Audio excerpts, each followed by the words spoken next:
Jai Hind everyone. Recently, Trump has announced 20 points plan to maintain peace in Gaza. तो क्या है इस plan में, क्या है 20 पॉइंट्स? क्या ये पॉसिबल हो पाएगा कि गाजा में पीस वापस से आ पाए? इजराइल का क्या रिएक्शन रहा यहाँ पे, हमास का क्या रिएक्शन रहा, इंडिया ने क्या रिएक्शन दिया है, और ट्रंप ने ऐसा क्यों लाया? मतलब अभी अचानक से क्या आ गया ट्रंप के माइंड में कि यहाँ पे पीस प्लान की उन्होंने बात की? तो everything we will discuss about in this video. Okay, देखो सबसे पहले अगर हम देखें तो अभी क्या होता है कि Benjamin Netanyahu who is PM of Israel visited USA, वहाँ विजिट करते, दोनों की बातचीत होती है, वहाँ पे डिस्कशन करते हैं कि हमें क्या कर लेना चाहिए। अबे ये जो गाजा वाला रीजन है वहाँ पे पीस एस्टेब्लिश कर देना चाहिए। गाजा कौन सा रीजन है?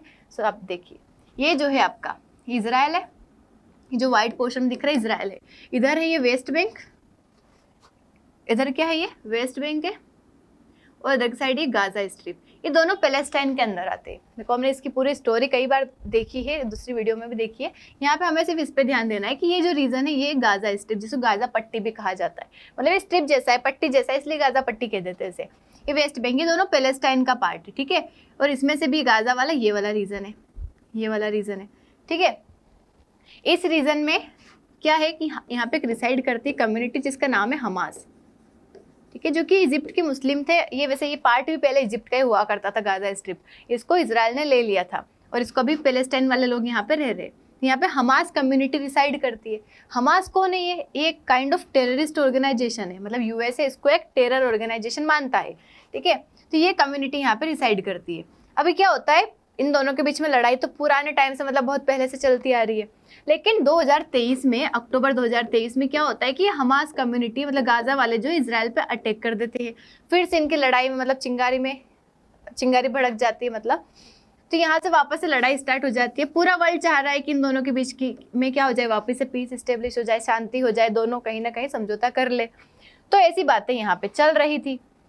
तो अभी क्या होता है, जब बेंजामिन नेतन्याहू यूएसए जाते हैं तो यूएसए के मतलब जो हमारे डोनाल्ड ट्रंप है, ये क्या करते हैं, सजेस्ट करते हैं। क्या सजेस्ट करते हैं? 20 पॉइंट्स का, मतलब पूरा एक एजेंडा, 20 पॉइंट्स का प्लान कि किस तरीके से गाजा में यहाँ पे शांति स्टेब्लिश हो सकती है, मतलब किस तरीके से पीस आ सकती है।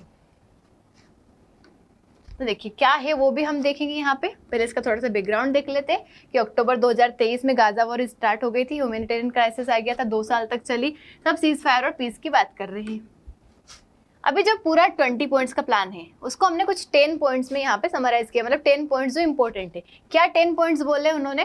कि सीज फायर होना चाहिए, मतलब दोनों साइड एग्री करनी चाहिए। किसके लिए? सीज फायर के लिए। कौन दोनों साइड? इजराइल और हमास, दोनों क्या होंगे, एग्री करेंगे सीज फायर के लिए। फिर जो होस्टेजेस है, मतलब जो इजराइल ने बंदी बना रखा है, किन लोगों को होस्टेज बना रखा है?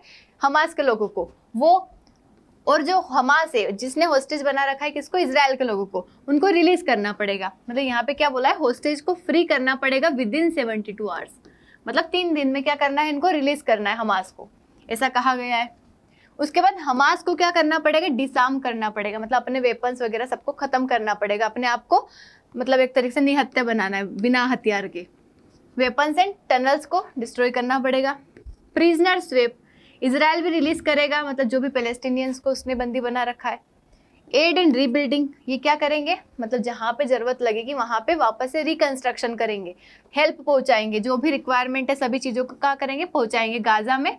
किसके सुपरविजन के अंदर? यूनाइटेड नेशन, और मतलब जो इंटरनेशनल अथॉरिटी है उसके सुपरविजन के अंदर।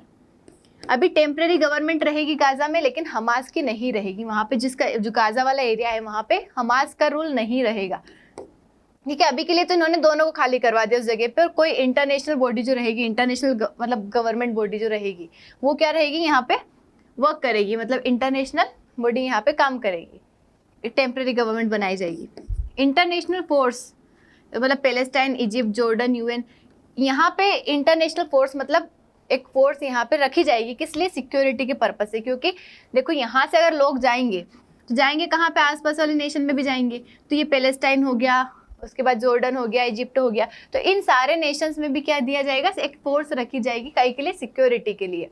इवन हमास को कहा भी गया है कि आपके पास अभी क्या है, मतलब आप जा सकते हो, आसपास वाले नेशंस में भी जा सकते हो, आपके लिए सेफ पैसेज है, मतलब आप अगर जाते हो नेशंस में, इस जगह को छोड़ के, हथियार वगैरह सब छोड़ के, तो आपको कुछ नहीं, आपको माफ कर दी जाएगी, एमनेस्टी दे दी जाएगी। लेकिन अगर आप नहीं जाते हो तो आपको उसका बहुत बुरा परिणाम भी जो है, मतलब बहुत बेकार रिजल्ट भी जो है वो सहन करना पड़ सकता है। इवन अभी एक तरीके से फ्यूरियस हो गए हैं इजराइल और यूएसए की, अगर हमास ने इस बात को नहीं माना, विद इन 72 आवर्स अगर खाली नहीं किया, इन्होंने चीजें खत्म नहीं करी, तो इनको बहुत बुरा रिजल्ट देखना पड़ेगा। ऐसा अभी यहाँ पे इन्होंने तरीके से वॉर्न किया है। एमनेस्टी मिल जाएगी, सेफ एग्जिट मिल जाएगा किसको? डिसआर्म्ड हमास फाइटर, मतलब हमास वाले लोग डिसआर्म्ड अगर होते हैं तो उनको बाहर आसानी से भेज दिया जाएगा। कोई इजराइल का एनेक्सेशन नहीं होगा, मतलब ऐसा नहीं है कि यहाँ से बाहर जाएंगे तो इजराइल फिर से इनके ऊपर कंट्रोल कर लेगा, ऐसा कुछ नहीं होगा। फेज्ड विड्रोअल होगा after security check, security check के बाद इनको फेज में, मतलब एक फेज में कुछ लोगों को बाहर भेजा, फिर दूसरे फेज में, इस तरीके से भेजा जाएगा। फ्यूचर पाथ क्या है? Economic zone plus possible Palestinian statehood, मतलब फ्यूचर हम यही है कि आगे आने वाले टाइम पे पैलेस्टाइन का, मतलब इन लोगों को जो बाहर निकाल रहे हैं अच्छा सा एक स्टेटहुड बना दिया जाएगा। तो ये इनके कुछ इंपॉर्टेंट पॉइंट्स थे। कौन सपोर्ट कर रहा है इसको? तो इजराइल, मतलब जो नेतन्याहू है, बेंजामिन नेतन्याहू, वो इसको पूरी तरीके से सपोर्ट कर रहे हैं। मतलब ट्रंप ने सजेस्ट किया, इन्होंने सपोर्ट किया। लेकिन हमास अभी तक हेजिटेंट है, अभी तक एक्सेप्ट इसने नहीं किया है। लेकिन इन्होंने वॉर्न किया है कि अगर नहीं एक्सेप्ट करेगा तो इसको बहुत बेकार रिजल्ट देखना पड़ सकता है। बट अभी इसने एक्सेप्ट नहीं किया है, बस इसी का इंतजार है कि एक्सेप्ट कर ले, ठीक है। यूएस क्या है, ये चाहता है अपनी लीडरशिप बताना कि हाँ मैं लीडर हूँ, मैं सब जगह पीस इस्टेब्लिश करवाता हूँ, मैं क्राइसिस को सोल्व कर देता हूँ। उसका अलग एजेंडा चल रहा है, बोले ये एक चल रहा है। और दूसरी कंट्रीज कई सारे मिक्स्ड रिएक्शन है, सम होप बता रहे, सम डाउटफुल है कि सच में होगा या नहीं होगा, किस तरीके से होगा, क्योंकि लड़ाई बहुत लंबी है, मतलब एक सेंचुरी पुरानी लड़ाई है। अभी स्टार्ट नहीं हुई कि हाँ 2-4 साल में स्टार्ट हुआ और ये चल रहा है, बहुत पुराने टाइम से चलता आ रहा है। अभी तक वहाँ पे पीस नहीं आ पाई, तो अब क्या आ पाएगी? मतलब ये क्वेश्चन है सब लोगों के माइंड में। इंडिया का क्या रिएक्शन है यहाँ पे? तो पीएम मोदी ने भी उनके रिएक्शन के बाद, मतलब ट्रम्प के प्लान के बाद पीएम मोदी ने रिएक्ट किया, ट्वीट किया, बताया कि वायबल पाथवे टू पीस, मतलब उन्होंने क्या कहा कि इंडिया मतलब इस चीज को सपोर्ट कर रहा है। इंडिया बोल रहा है कि आई सपोर्ट यूएसएस प्लान, मैं सपोर्ट करता हूँ कि उन्होंने जो प्लान दिया है यहाँ पे पीस इस्टेब्लिश करने का। क्योंकि देखिए इंडिया जो है हमेशा किस चीज को सपोर्ट करता है? पीस को सपोर्ट करता है। शांति बनाओ, तुम टॉक्स करो, तुम नेगोशिएशंस करो, तुम एग्रीमेंट्स करो, तुम ये लड़ाई वड़ाई मत करो। तो इन चीज पे हमेशा ध्यान वो करता है, इसलिए इसने सपोर्ट किया है ट्रम्प के इस प्लान को। इंडिया केयर्स करता है, क्यों करता है? देखो एक तो क्या है, हमारा इजराइल जो है, मतलब हमारा जो इजराइल से एक तो डिफेंस के लिए काफ़ी अच्छा रिलेशन है। उसके बाद मिडिल ईस्ट वाले रीजन जो हो गए, देखो यहाँ पे लड़ाई चलेगी तो ऐसा थोड़ी ना है कि आसपास वाले सब स्टेबल रहेंगे, यहाँ पे भी थोड़ी बहुत इनस्टेबिलिटी रहती है। तो एक तो हमारा ऑयल जो है 80% ऑयल इंपोर्ट करते हैं इस वाले आसपास वाले रीजन से। उसके बाद इजराइल में हमारी मोर देन 8,000 पीपल, मतलब डायस्पोरा रहता है। उसके बाद आसपास वाले जो रीजन है वहाँ पे भी बहुत सारे लोग, मतलब लेक्स में लोग यहाँ पे क्या करते, रिसाइड करते हैं। तो इन लोगों के लिए, ऑयल के लिए, इन सब चीज़ों के लिए हमारे लिए ज़रूरी है कि इस रीजन में स्टेबिलिटी बनी रहे। Safety of Indians in Middle East, oil and trade stability, और good relation with both Israel and Arab nations. तो इसलिए इंडिया हमेशा इसको सपोर्ट करता है कि शांति बनाओ। वर्ल्ड पे क्या इम्पैक्ट पड़ा अगर एक्सेप्ट हो जाता है सीज फायर पर? तो सीज फायर और शांति हो जाएगी। अगर नहीं एक्सेप्ट होता है तो बहुत ज़्यादा वायलेंस होगा, मतलब अगर हमास एक्सेप्ट नहीं करता है इसको तो आगे आने वाले टाइम पे और ज़्यादा वायलेंस होगा। If you talk about the challenges, देखो इन्होंने पॉइंट्स तो ला दिए, बट क्या ये इंप्लीमेंट हो पाएंगे इतनी आसानी से? जितना आसानी से इन्होंने बोल दिया कि विद इन 72 आवर्स आपको जगह खाली करना है, तो विल इट बी पॉसिबल कि हाँ 72 आवर्स में सभी बाहर निकल जाएंगे? क्या पॉसिबल है इतनी जल्दी हमास जो है अपने सारे वेपन्स को डिस्ट्रॉय कर देगा? क्या हमास भरोसा कर लेगा उनके ऊपर? मतलब जो उनके दुश्मन है, ऑब्वियसली इजराइल उसका दुश्मन है, इजराइल का दोस्त अगर यूएसए है, तो क्या इजराइल और यूएसए जो दोनों दोस्त है ये हमास को बोल रहे हैं तुम अपने वेपन सारे खत्म कर दो? क्या हमास भरोसा करेगा इनके ऊपर? और क्यों करेगा? अपने उनके दुश्मन बोल रहे हैं, तो कैसे कर सकता है वो भरोसा? तो हमास का एक्सेप्टेंस, पहला तो चैलेंज ये है कि हमास एक्सेप्ट करेगा। हो सकता है रिजेक्ट कर दे वो डिसआर्मामेंट को, तो ये हो सकता है। मतलब ये हमारे पास अभी चैलेंज है कि अगर उसने क्या कर सकता है, वो रिजेक्ट कर सकता है, क्योंकि उसको भी तो डाउटफुल है ना, वो खुद ही डाउटफुल है, स्केप्टिकल है कि इनकी बात में कैसे मानूं, इनके ऊपर कैसे भरोसा करूं। ट्रस्ट डेफिसिट, भाई ये पैलेस्टीनियंस डाउट में है, यूएस इजराइल के इंटेंशन, क्योंकि जो प्लान है वो इजराइल को फेवर कर रहा है। ऑब्वियसली इनको अगर बाहर निकाल रहा है, इजराइल को फेवर कर रहा है, तो ये कैसे माने उसकी बातें। उसके बाद इम्प्लीमेंटेशन, कौन वेरीफाई करेगा कि हाँ सच में डिसआर्मामेंट हो रहा है? कौन? कोई है नहीं अथॉरिटी यहाँ पे।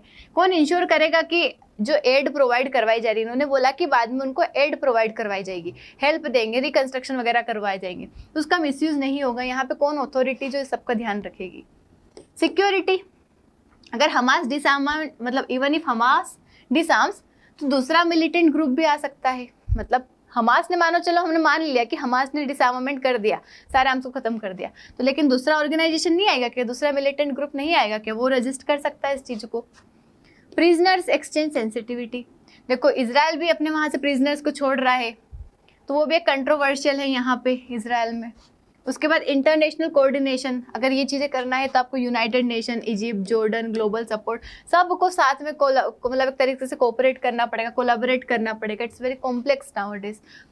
ह्यूमैनिटेरियन एड डिस्ट्रीब्यूशन, मतलब इंश्योर करना है कि जो एड प्रोवाइड करवाएंगे ह्यूमैनिटेरियन, वो लोगों तक ही पहुंचे, ना कि आर्म्ड ग्रुप्स तक, वरना वो ज़्यादा क्या हो जाएंगे, वॉयलेंट हो जाएंगे। कोई पॉलिटिकल रोड मैप नहीं है अभी, मतलब जो पैलेस्टीनियंस जो है, इनके पास अभी तक कोई स्टेट का उठ का पात नहीं मिला इनको, बस बोला है कि जगह खाली कर दो। ऐसा कोई प्लान नहीं बताया गया कि आपको एक रहने की जगह पर्टिकुलर दी जाएगी, कहाँ जाना है ये कुछ नहीं बताया इनको। No statehood path, plan gives only future possibility, future possibility कि हाँ फ्यूचर में बन जाएगा, अभी कुछ नहीं बताया है। टाइम प्रेशर, देखो टाइम इतना कम दे दिया इन्होंने, 3-4 डेज डेडलाइन, अनरियलिस्टिक। इतने बड़े कॉम्प्लेक्स कॉन्फ्लिक्ट के लिए only 3-4 days, it's very short time, और मतलब डेडलाइन बहुत ज़्यादा कम है, तो ये डिफिकल्ट हो सकता है। तो ये सब चैलेंजेस है। But if we talk about what can be the way forward, क्या हो सकता है और क्या कर सकते हैं, देखो पीस जो है must include Israel, Hamas, Palestinian authority and Arab states. सिर्फ इजराइल यूएस को डिसाइड नहीं करना चाहिए कि हाँ ऐसा ऐसा हो गया, ऐसा करना चाहिए, क्योंकि दोनों तो खुद ही एक तरफ है। बाकी लोगों को भी तो मिलाओ, इजराइल, हमास को लाओ, पैलेस्टीनियन अथॉरिटी लाओ, अरब स्टेट्स को लाओ, सबको मिला के फिर प्लान बनाओ, फिर इम्प्लीमेंट होना चाहिए। उसके बाद इंस्टेड ऑफ टोटल इमीडिएट डिसआर्मामेंट, मतलब अचानक से सारा डिसआर्मामेंट की जगह फेज्ड स्टेप लेना चाहिए विद इंटरनेशनल मॉनिटरिंग के साथ। फेज मतलब एक फेज में करवाए धीरे धीरे। UN, Egypt, Jordan, Qatar, EU, इन सबको गारंटेड करना चाहिए एड, सिक्योरिटी एंड मॉनिटरिंग, मतलब कि आपको हाँ सच में हेल्प प्रोवाइड करवाई जाएगी, सिक्योरिटी देंगे, मॉनिटरिंग होना चाहिए। तो इन सबको क्या होना चाहिए, एश्योरेंस होना चाहिए। प्रायोरिटाइज करना चाहिए food, water, medicine and rebuilding homes. ये पॉलिटिक्स लाने की जगह पहले इन चीज़ को प्रायोरिटाइज करना चाहिए, क्योंकि लोगों, ऐसी सिचुएशन में लोगों के पास इन चीज़ों की कमी हो जाती है। कैसे जब अपना घर छोड़ के भागेंगे, ऐसे भागेंगे तो लोगों को ये सब चीज़ें कहाँ से मिलेगी। तो इन सबको प्रायोरिटाइज करना है, क्योंकि humanity is more than anything else, मतलब ह्यूमैनिटी सबसे बड़ी चीज़ है। पैलेस्टीनियंस नीड होप, उनको एक आशा चाहिए, होप चाहिए। A credible path to statehood, self rule should be added, मतलब अगर स्टेटहुड चाहिए, मतलब उनको एक होप होना चाहिए कि हाँ एटलीस्ट उनका एक घर बन जाएगा, स्टेटहुड रहेगा, स्टेट रहेगा कुछ। ट्रस्ट बिल्डिंग होना चाहिए, मतलब उनके पास एक भरोसा होना चाहिए। होस्टेज देखो जो इनको छोड़ रहे हैं, limited cease fire, economic cooperation, मतलब यहाँ पे जो है क्या करना है इनको, एक प्रॉपर प्लानिंग के साथ सब कुछ करना है। ऐसा नहीं कि हाँ चलो अचानक से सब कुछ भी कर दिया, अचानक से सब लोगों को इधर से छोड़ दिया, उधर से छोड़ दिया, कहाँ जाएंगे सब। तो लिमिटेड, धीरे धीरे करना चाहिए इसको। अरब कंट्रीज, यूएस, इंडिया, सबको साथ में मिलकर लॉन्ग टर्म के लिए प्लान बनाना चाहिए गाजा के लिए। तो ये सब क्या है, वे फॉरवर्ड है। अगर इम्प्लीमेंट होता है, अच्छे से प्लानिंग के साथ होता है, सब मिलके करते हैं, कोऑपरेशन के साथ करते हैं, तो हो सकता है वहाँ पे। ऐसा नहीं है कि नहीं, इम्पॉसिबल है। बट अभी की जो सिचुएशन है उसमें अचानक से ऐसे पॉइंट्स ला देना और जल्दी जल्दी मतलब डेडलाइन इतनी पास रख देना, इट माइट सिम, मतलब ऐसा लगता है कि डिफिकल्ट हो सकता है, टाइम ज़्यादा लग सकता है। बाकी देखते हैं what would be the reaction of Hamas, depend करता है हमास के रिएक्शन पे। अगर हमास हाँ कर देता है तो हो सकता है वो थोड़ा कम हो जाए, ख़त्म हो जाए, और अगर मना कर देता है तो और ज़्यादा वॉयलेंस क्रिएट हो सकता है। That's all for today. Thank you so much. जय हिंद।